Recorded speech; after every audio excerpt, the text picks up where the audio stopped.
Today we're going to talk about self-harm. My name's Gambrel and I'm a therapist at Cedar Counseling.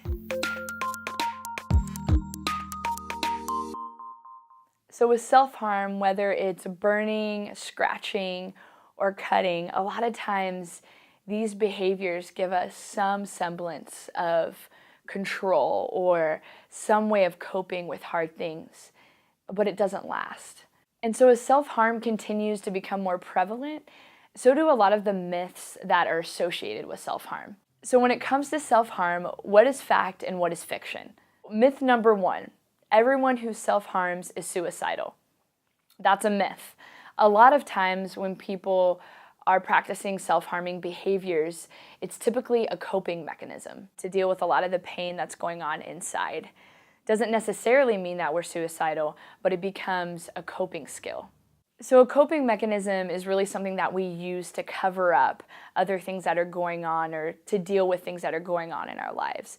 So that may be anything from conflict within our family, things at school, depression, anxiety, and it's a way that our internal pain gets externalized. Myth number two, self-harm is simply an attention-seeking mechanism.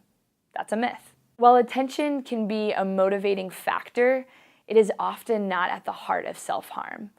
A lot of people who struggle with self-harm are often in patterns of hiding this behavior. That still speaks to a deeper issue that needs to be addressed. Myth number three, it is widely assumed that only women and only teenagers self-harm.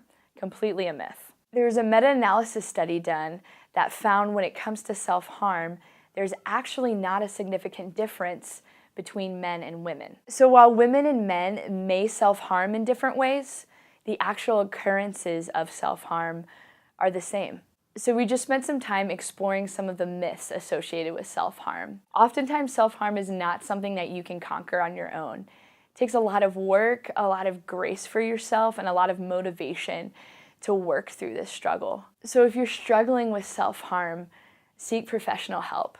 And if you're in the St. Charles area, we would love to work with you.